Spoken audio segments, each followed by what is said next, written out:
Eu só quero vencer lá no Chiqueiro e que se exploda a torcida do Internacional. E assim nós vamos para mais um clássico Grenal no Chiqueiro, o nosso salão de festas. Alô, Diego Souza, amanhã é na tua casa. O Grêmio vai ganhar o clássico Grenal. Mas, Bruno, o Grêmio não vive uma boa fase. O momento não é positivo. O nosso time não tem apresentado qualidade. O Mano tá devendo. Eu sei de tudo isso. Mas Grenal é diferente. Grenal para o Grêmio é diferente. Fazendo uma análise aqui muito bem equilibrada. O Inter, quando conquistou grandes títulos na sua história, é porque era superior ao seu adversário. Tu via que o time era melhor. O Grêmio nunca precisou ser melhor. Nós conquistamos vários títulos sendo melhores, mas nós também conquistamos títulos não sendo melhores. Na raça, no peso da camisa, na imortalidade, na garra, na alma castelhana. Esse é o Grêmio. Assim foi construída a história do Grêmio. E vamos lá. Nosso time tá mal, mas a gente não é inferior ao Inter. A situação lá tá bem dura, tá bem difícil. Nós temos totais condições de sair com a vitória do estádio Beira-Rio. Vamos com pensamento positivo, você que vai ao Beira-Rio, você que vai assistir da sua casa ou de qualquer lugar. Torcendo pro Grêmio e a gente vai ganhar o clássico Grenal. E dentro desse processo nós precisamos aqui informar as possibilidades, inclusive, de surpresas para o clássico Grenal. Quando se fala de um clássico, se fala de um campeonato à parte e não dá para simplesmente acreditar que o time que vazou é o time que vai para o jogo. Não, porque um treinador sempre quer surpreender o outro.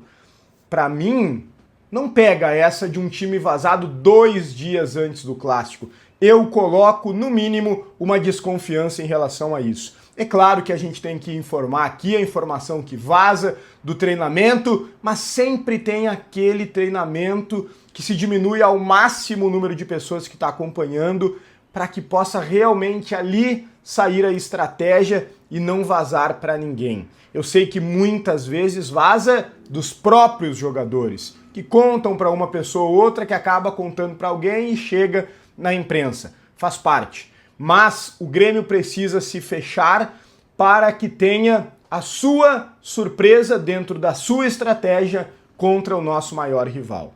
Nós vamos aqui falar sobre possibilidades. Eu não vou chamar vinheta, não vou chamar manchete, já tá valendo o vídeo.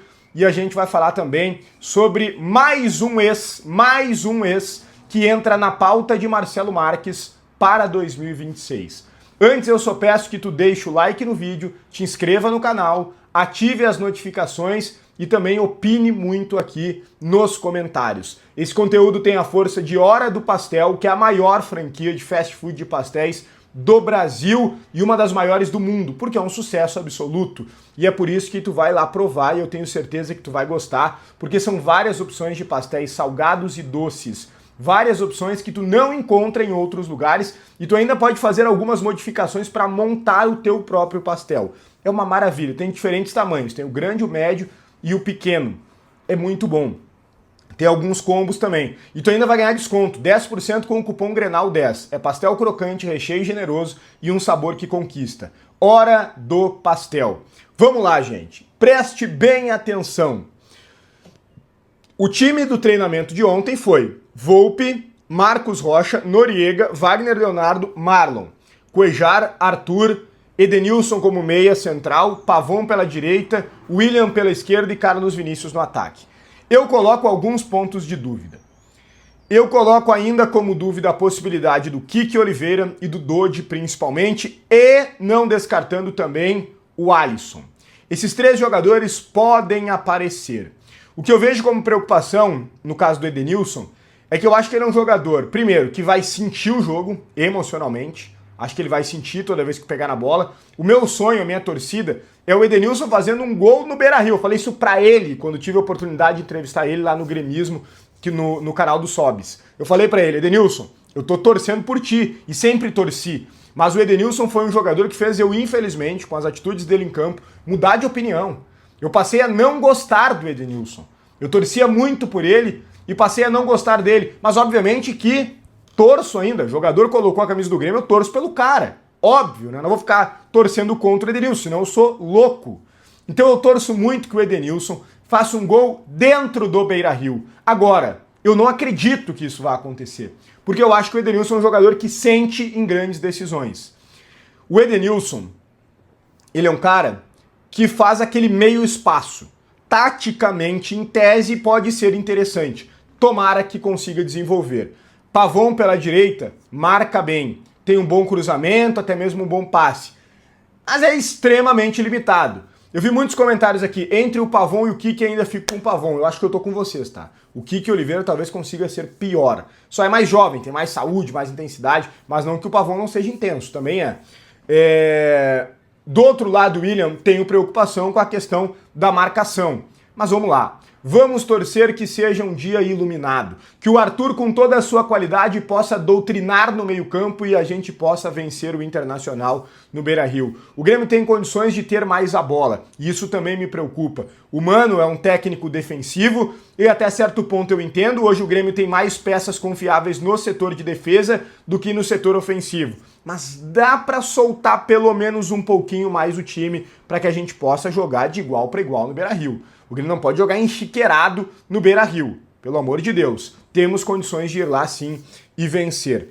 Olha só, o Marcelo Marques eu trouxe para vocês aqui no canal e agora volta isso, e tudo bem, não tem problema nenhum, mas eu trouxe para vocês aqui no canal há 2, talvez 3 semanas, que o nome que o Marcelo Marques quer contratar para a diretoria, como executivo do departamento, a prioridade é Paulo Pelaipe.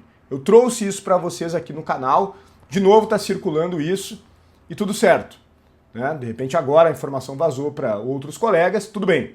Mas eu trouxe para vocês há 3 semanas. Só que esses colegas, e eu faço questão de dar o crédito, trouxeram uma novidade, pelo menos para mim. E esse colega foi o Eduardo Gabardo, a quem eu mando um grande abraço, não preciso nem dizer para vocês o quanto bem informado é o Eduardo Gabardo, que todo mundo conhece. E quero dizer para vocês que, fora dos microfones, uma figura muito querida também. O Eduardo Gabardo trouxe que, primeiro, ele também tem a informação do Paulo Pelaipe e ele adiciona o nome do Rui Costa. Pelo que entendi, o Rui Costa seria o plano B. Pelo menos a informação que eu tenho é que o Paulo Pelaipe é o plano A. Mas eu não descartaria os dois trabalhando juntos. Recebi a informação do Rui Costa, não com certa surpresa, mas falei, pô, que curioso, porque o Paulo Calef queria o Rui Costa. O Rui Costa seria o executivo de futebol do Calef. Não se falava em Rui Costa até então com o Marcelo Marques.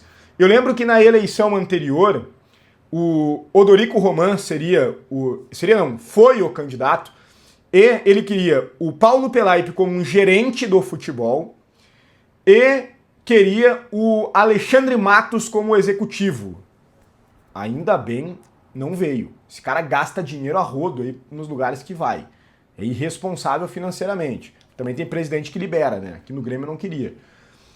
Essa seria a dupla. Paulo Pelaipe, gerente de futebol, Alexandre Matos, executivo de futebol. O presidente Alberto Guerra, que acabou eleito e graças a Deus agora está terminando a sua gestão, colocou como o seguinte modelo: o Luiz Wagner Vivian como gerente do futebol e o Rodrigo Caetano como executivo. Isso parecia bom, até porque o Luiz Wagner Vivian parece de fato ser um bom gerente de futebol. Essas questões administrativas, ele realmente parece ser muito bom. Trabalhou na CBF, tem experiência. O que ele não sabe fazer é contratar, conduzir negociações. Isso ele não sabe fazer.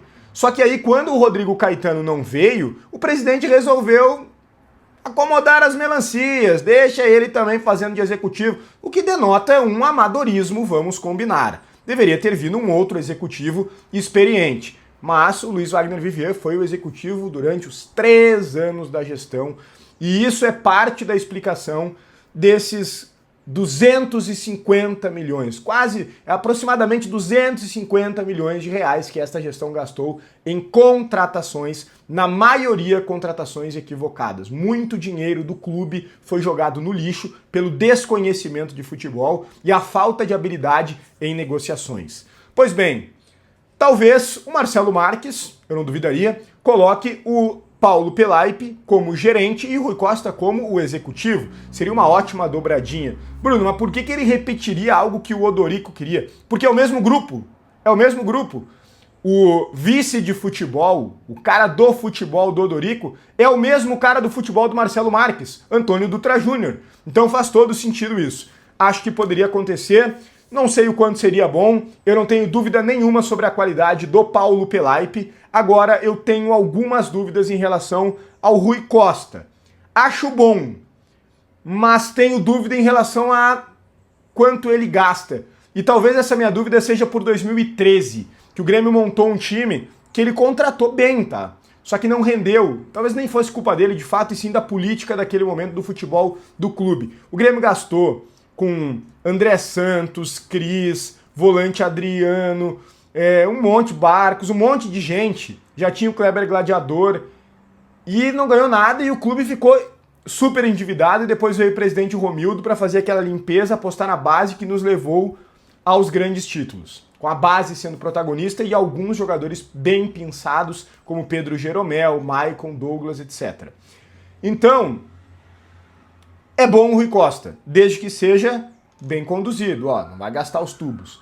Quem sabe essa dupla de mais um no caso o Rui Costa, podendo chegar no Grêmio em 2026 com o Marcelo Marques. Isso é muito importante porque esses são os homens do futebol que vão contratar os reforços da próxima temporada. E sabemos, Everton Cebolinha e Roger Guedes. Roger Guedes e Everton Cebolinha são plano A, não é plano A e B. Marcelo quer os dois, é plano A.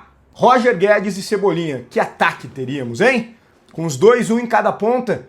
Tomara que o Carlos Vinícius se firme e seja o nosso centroavante. Que isso, hein? O William de 10. Meu Deus, quem segura esse Grêmio com o Arthur e o Cuejar de volantes? Seria um baita time, eu não tenho dúvida nenhuma disso. Beleza? Deixa o teu like no vídeo, te inscreve no canal, ativa as notificações, deixa a tua opinião nos comentários sobre todos os temas. Um grande abraço e até o próximo conteúdo.